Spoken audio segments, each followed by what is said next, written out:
Hello, and welcome to another episode of the Empowered Hormones podcast. I'm your host, Sheridan, and today I have the privilege of speaking to Tara. So, Tara Hansen is a naturopathic practitioner who actually is just up the road from me. So, she's in WA as well, which is incredible. And she's passionate about supporting mental health through nutrition and herbal medicine. So, thank you so much for jumping on the podcast today, Tara. It's a pleasure to have you here. Thank you for inviting me. This is pretty exciting, actually. It's cool because I feel like I was saying this to someone the other day. You get to connect to awesome practitioners when you do a podcast. Like, and someone's like, that's a very selfish way of looking at it, Sheridan. And I was like, yeah, but it means in another world, like, I wouldn't typically have reached out to be like, hey, let's have a chat about mental health and nutrition, right? Like, it's not, Yeah. it doesn't happen the same. Whereas when you get a podcast, it's like, cool, come on, talk about it. Let's record it. Let's share it. So good. And I bet over this time you have met so many different people and learnt so many different things. How cool is that? Yeah. I have this weird thing of like, I hate listening back to my podcast because there's just, I don't know, I just don't like listen because when I'm doing a podcast, I never have it very scripted. I like to just bounce off whoever the person is and stuff. But then when you listen back, you're like, I don't know, you kind of cringe at yourself sometimes. Like you'd be like, oh, what were you thinking? But because I have beautiful and amazing people on, I now kind of have to listen to them because I'll be like, I'll have a client or someone to be like, oh shit, Tara said this thing about mental health and I really need to remember. Yeah. And you go back and listen and be like, that's right. So you meet, you can learn, and then you've also got this pool of resources that you can send people as well and be like, hey, this chick knows her thing, got this, which is great. That's so good. I definitely do not like listening to my voice. So I will, I promise I'll go back and listen to this, but my goodness, it's so hard to do, isn't it? Yeah, it is. So for those who don't know you, can you tell us a little bit about who you are, what you do, and how you got not only into naturopathy, but also more down this sort of route as well? Yeah. Okay. So, I have been a naturopath for just on 2 years, actually, that in this clinic here. I'm in Bustleton, as you mentioned, in WA, but I also see people across Australia. So I'm online, like yourself, which is awesome. So how it all began, I guess. My dad actually passed away many years ago, and it was a big wake-up call for me, and he was just honestly like the funniest guy and full of life, and he would have loved to still be here. So I guess that was my turning point of going, we only have one life. Well, we think we only have one life, whatever you believe. So I guess why not make the best of it and really look after your body? So that was kind of where it all started. So that was about 12 years ago, 13 years ago. Anyway, fast forward a little bit, and I was actually running a beauty business in town here, and then I was about to have my third baby. So 3 boys. I've got 3 boys. So I need all the cognitive enhancing things I could possibly get. Okay. Anyway, I had my third boy, and I'd sold my previous business, and I was at a crossroads, really. I thought, what can I do? But because my life had kind of changed trajectory into this health, wellness type of thing, I didn't really know a lot about naturopathy, I have to be honest. But I went down that line of looking into it, and I started studying full time, and I've never looked back. That's incredible. Yeah. So I originally went into naturopathy thinking that I would love to go down the oncology side in supporting people that were going through cancer. because there's a big area in that field of supporting Western medicine and traditional medicine. But it so happens that I haven't gone down that field, but that's how I got into it. Anyway, I loved naturopathy, everything about it. It was just so interesting looking at the body as a whole, and you're looking at stress, sleep, diet, absolutely everything and anything. And yeah, fast forward again, finished my degree, and then I had found that the people that I was seeing quite often, the patients that would come to me, were more in the mental health space. So I just ended up there. But I'm a generalized practitioner, so I see all health conditions. Yeah. But I guess I'm leading in and maybe niching more so into mood and mood disorders and the nervous system. And with today's society, that's what everybody's kind of screaming out for. Yeah, you're So that's how I got into it. I think you see that a lot, like anxiety, depression seem to be coming up more and more. And like you said, like practitioners like yourself who do then love the research around it. Like it's like there's kind of different ways to come into it. Some go, oh, I had, like for me, I had chronic gut issues. Functional testing is what changed my life. Therefore, that is my niche and my passion. Other people like yourself, you kind of lead into that area, and then you start realizing how prevalent it is and how much there's a lack of support between the medical system and the, men, women, whoever who's struggling. And you're like, well, actually, naturopathy can heal a large gap in mental health stuff, which is so important. That is so true. And it's just so beautiful to bring different modalities together. So whether they're seeing a psychologist, a psychiatrist, a counselor, whether they're seeing a nutritionist, a naturopath, or an acupuncturist, or whatever. There's so many modalities that can work synergistically together to support the person as a whole, which is so exciting. So let's dive into it then. When we're talking about stuff, so anxiety, depression, mood dysfunction, where are you starting when you're working with someone? So if you're looking at nutritional medicine to support neurological health or to support mood disorders, what's your first starting point? What are we using? What are we working with here? Okay. Yeah, that's exciting. Gut definitely is always primarily where you start. Of course, in a consultation, we are going through the whole person. So there's so many questions that we need to ask to kind of determine the key driver. And that will be different for every single person. But for quite a lot of people, it is environmental, but the gut plays a major role, and nutritional deficiencies as well. So they will play a huge role in the symptoms that people are having.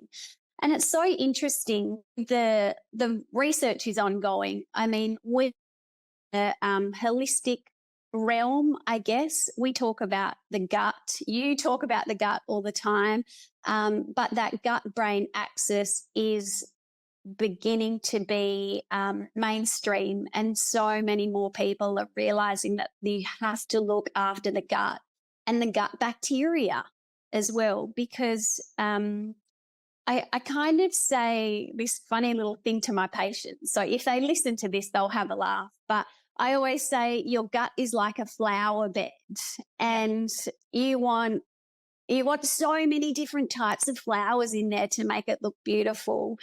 You don't just want cacti. You don't just want yellow roses. You want all the different colors in there.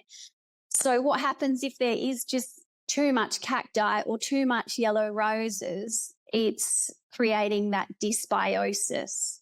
And that dysbiosis is what can then lead to the inflammation within the body. And that can cross the blood-brain barrier and cause mood disorders and conditions within the body. Yeah, yeah. And that's really common. Like you see that in your gut microbiome mapping and stuff. You see the different bacteria Yes. there, and then you go, oh wait, there's a mismatch of going, there's too much inflammatory, there's not enough good flora. But obviously, like you said, that can then Yeah. impact mood and those things. So are you then starting when you see that and you go, okay, I'm working with someone's in their gut Mm. health? What are you looking for nutritionally, and how does that impact, Mm. treatment if you are seeing someone who does have that dysbiosis and you know it's impacting their mood? Yeah, definitely. So addressing their gut flora for sure, and then when it comes to nutritionally, as you mentioned, we need to be making sure there's specific nutrients like you've got your B6, your B12, your folate. These things promote neurotransmitter synthesis.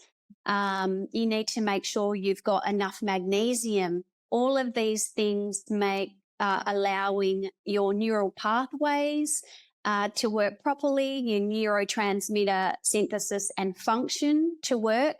Now, what happens if people are not having enough of these nutrients in their diet? Zinc is another one, a really big one, actually, when it comes to ADHD and ASD. Uh, So many are deficient. These nutritional deficiencies pop up all the time. And if they are rectified, quite a lot of the time, the anxiousness, depression, brain fog, they can subside as well.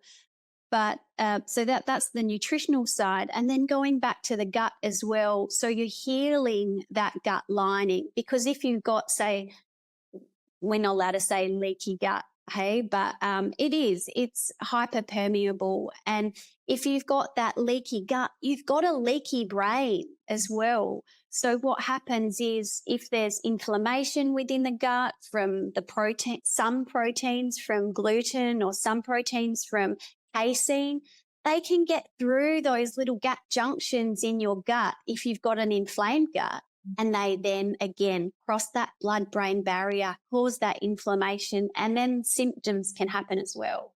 yeah. So I went on a bit of a tangent there, but there is definitely, you need to address nutritional deficiencies. You need to make sure there's a good microflora in the gut, and there's not anything that's whether there's parasites, worms, Yeah. Yeah. So any yeah, you're really inflammatory markers. in that Mm. multifaceted approach. You're going, what's someone eating? Are they feeding a healthy gut microbiome? Are they getting Mm. their key nutrients in? And then thirdly, you're going, are you actually absorbing those key nutrients? Because that's going to impact your neurotransmitters. That's going to Yes. and everything moving on. Because then your second sort of thing is you chat to me about herbal medicine and using that to support the nervous system. Well, Yeah. you must go, there's no point me giving you herbs to support these things if you're Mhm. depleted in the first place. Yeah. That is so true. You have priorities, right? Exactly what you were saying. So you have address the gut, make sure everything is ticked off first, and then you go down the line of what you can support the body with as well. So yes, when it comes to herbal medicine, or I am so passionate when it comes towards the herbs. So we've got herbs such as anxiolytics, sedatives, antidepressants, cognitive enhancers. And it's really, really interesting to hear these things in mainstream media now. So I've heard people talking about Bacopa, or what's ginkgo, or what's rhodiola or romania. And like, oh my goodness, these have been around forever. Ashwagandha. So with Ania, that's a hot topic. So many people know that now. But these different types of herbs can be pulled together dependent on the patient in use of an antidepressant, or if they've got anxiety, as well as addressing other factors in Yeah. their gut and their nutritional deficiencies. Do you use liquid herbs that you're making up, or do you use dried herbs? Yes. Both. So I use liquid herbs. I don't know if I've got some, you Yeah. probably can see behind me. I've got, yeah, I make tinctures up. So I'll do liquid herbs, but also, honestly, herbal teas are fantastic as well, but also quite a lot of nutraceuticals have herbs in them as well. So I will prescribe, depending on the person and what herbs we need. It might be a mix of magnesium and herbs in one powder. So they're getting everything together. Yeah, yeah, because I find a lot of my clients respond really well to valerian at night for just bringing Yeah. back that nervous system and sleep. And I find that combination of that magnesium glycinate, that Mhm. valerian, bit of passion Mhm. flower, those things, they're just, it's incredible how quickly these things can work. Same with ashwagandha, like people add the Mm. value that because it's not a pill, right? Like they kind of go, oh, Oh, it's yeah. actually going to work. But you're like, it's the nutritional medicines Yeah. incredible. Like it's really interesting. That's it. And it's such a good point because it is herbal, yes. And also, it doesn't have the side effects as well. So, albeit, I will definitely say for whoever's listening, don't listen to these herbs and go, okay, I'm going to go purchase these somewhere because they're still medicine, they're still herbal medicine, and they still can interact with your pharmaceutical medications.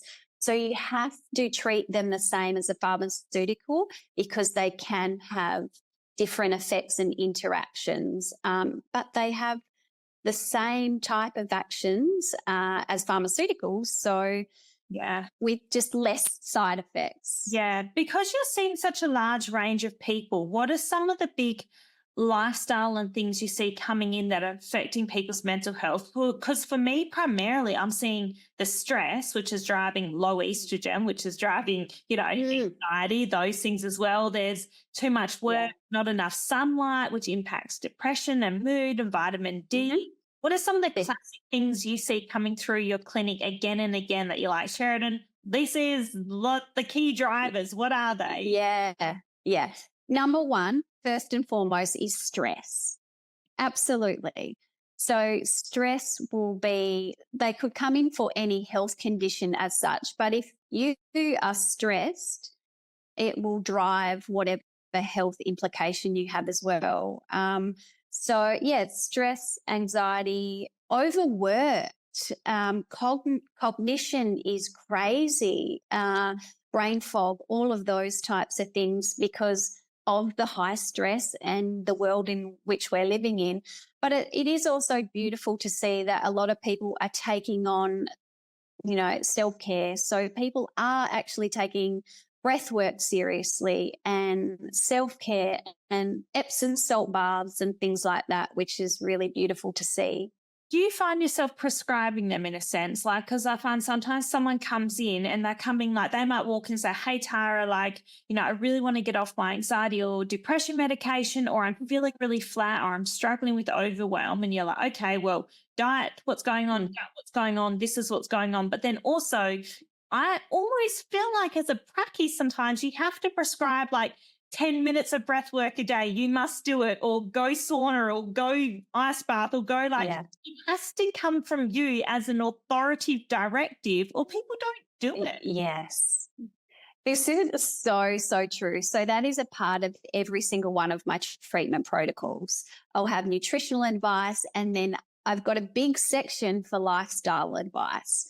So, in that, it will be concentrating on breath work or mindfulness, meditation, stretching, forest bathing, which has got some great studies on it, which is awesome, but getting outside and doing your exercise, movement, all of those things that we know we should do, but actually making the patient do it. And then once you're consistent with that and they're seeing results and they're feeling better, everything falls into place. And it's not just one thing that will help you and fix you of whatever health condition you have. It's everything.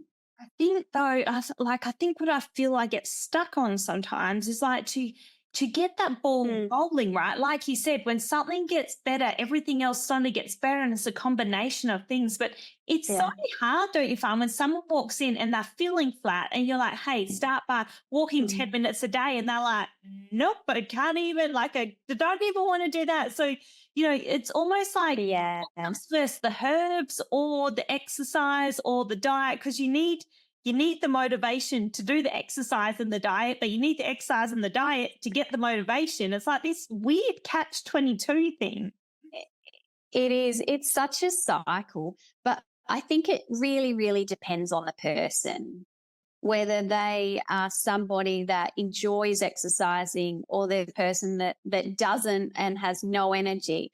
Let's get the cellular metabolism working. Let's get you feeling better by maybe using a magnesium powder, or you've got your cofactors or your B vitamins or your CoQ10 that are going to give you the energy to then start implementing your exercise regime. I really feel it depends on the person, and not doing everything at once, picking 2 or 3 things to do and focus on them for, say, the next 3 or 4 weeks. Because if you go in gung ho, motivation's high, think, right, I'm going to be a changed person, 3 weeks comes and it's gone. Motivation's gone. You need to have these habits over a long period of time. And as we always know, consistency is key. So picking what will work for you and going with that, and then checking in with a practitioner or a friend or somebody that's going to keep you accountable,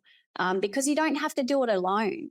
Yeah. What do you think your time frame for some of these herbs is? Like, if someone comes in and is feeling really flat or low, anxious, and, are you saying, look, you should see changes within a week, within 2, within 4? Like, because I know hormones, I kind of allow 6 to 8 weeks, but what about neurotransmitters, mental health stuff? Yeah. So again, it will for sure come back to the individual and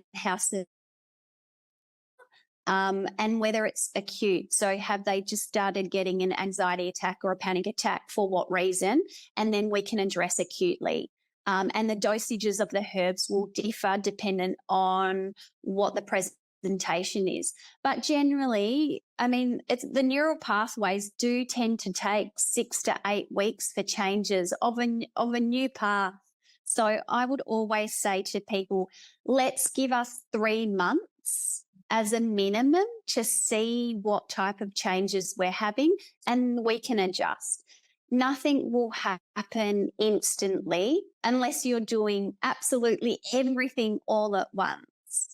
But I even feel like it just came to me, like, a lot of the research around like magnesium, as opposed to where they've done like magnesium placebo, someone on, I think, depression medication. There's a lot around magnesium and depression, but they kind of do it over, usually it's around a 12-week study, I think, and how, Yeah. difference in mood is sort of over that period when they're doing the research.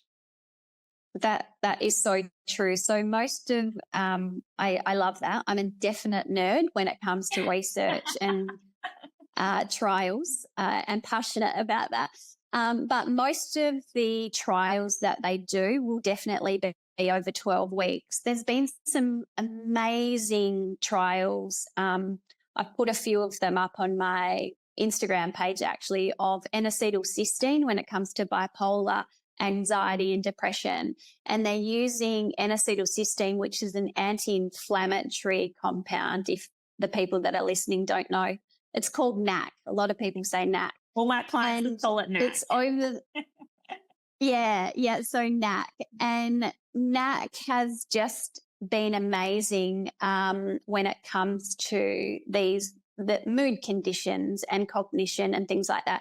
But they will always be over 8, 12 weeks or more against the placebo.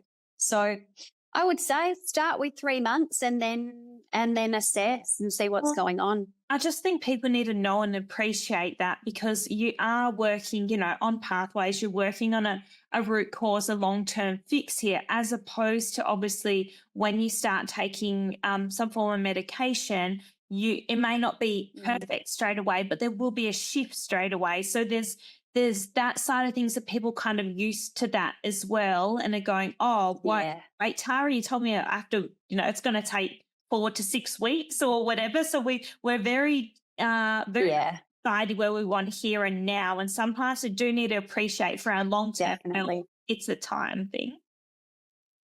Yeah. We always want instant gratification and things to fix instantly. It's the way that society is. But yes, that's so true. We have to, when it comes to our health, it's long term, consistency is key, and progression over time rather than instantly.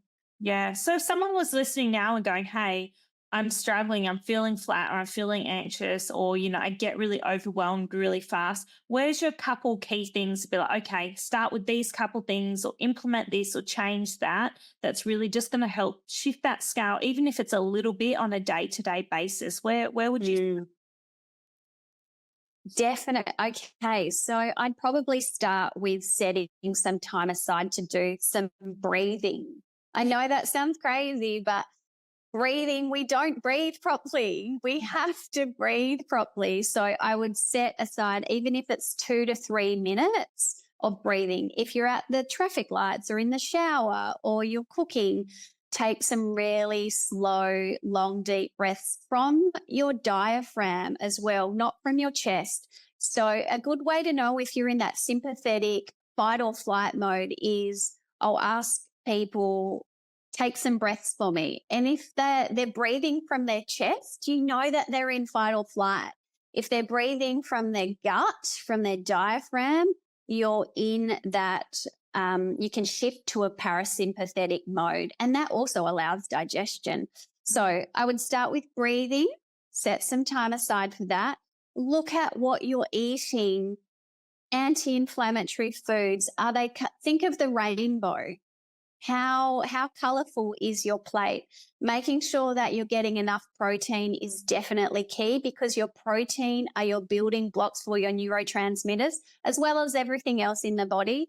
But making sure that you've got enough protein in your daily diet and you're getting enough water. We're coming into winter now. Hydration is key. But as we were talking about nutritional medicine before, they were like your magnesium and Bs and all of those things for neurotransmitter synthesis. You are getting all of these things from food as well. I always start with food. And if you can't get it from food, yes, we can then turn to supplementation. But so many people want a quick fix and go for a supplement first. When do you want to be paying for a supplement forever? Let's focus on anti-inflammatory foods and what will work for you. And normally, by just looking at your food, your movement, your breath, having enough protein, doing those things, assessing what you're actually eating day to day, you'll notice a difference. And then obviously we can come in later with therapeutic dosages of supplements or herbs or other things. Yeah, I like that. That's super helpful. It's easy, it's practical, it's things people can do, which I think is really important, because it can feel very overwhelming when people go, well, I don't know where to start. I don't know what's next. And then if you break it down and go, hey, breath, let's just pick a couple things. Let's go breath, let's go anti-inflammatory foods, and let's go, key nutrients, and make sure that's in your food, your diet. And then from there you can go, right, then we can layer in that extra support around it. But like you said, those few key things, a little bit of movement can make such a big difference when someone is feeling stressed or overwhelmed, without making it overwhelming. You're going, you have to do this much movement, and you That's right. eat this food or else, because then come back to square one and we're like, well, we're overwhelmed or we're stressed again. So go back out. Exactly. I think it's quite a cycle where you go, okay. And that's how, like, you would work in that sense of, you would do a few things and then you'd add the herbs, which would make them start to feel better. And then they've already put that habit in. And we know from James Clear, with habits, we can just stack these habits, we can grow out our habits, and it just becomes so much easier. Exactly. Start small, start simple. Yeah, I love that. That was all super helpful. It's practical, it's implementive. So thank you for sharing that with us. Now, for those listening who want to stalk Tara or learn more, you can follow her Instagram, which will be the_conscious_naturopath. Is that correct? That's correct. Yes. That's the one. And then you're also on Facebook as well. And then you've also obviously got your website, which I will link in, as well as the Conscious Naturopath. So thank you so much for sharing that with us today. I really appreciate your time. My pleasure. It was so nice to just talk about things that we do daily in practice. It was fun. Thank you. It's interesting because you have these passions and you have this awareness and you have this knowledge, but you forget how much you know and how much obviously you're impacting one person's life at a time, in a sense, right? Like you're seeing them, you're talking to them, you're consulting with them, you're changing that thing. But when you pop that onto a platform, all of a sudden, you could have potentially changed a couple hundred people's life, which is, it's really, I love that awareness and I love that empowerment and how we sort of have these tools and resources to be able to do that now, as opposed to, yes, one-on-one is amazing, but how cool is it that the little things can also impact so many other people? Yeah, it's absolutely beautiful. Technology can, be awful sometimes, but it's no doom scrolling. That's not good for your mental health at nighttime. Right. But things like this is so good. So thank you so much for having me on. Absolute pleasure.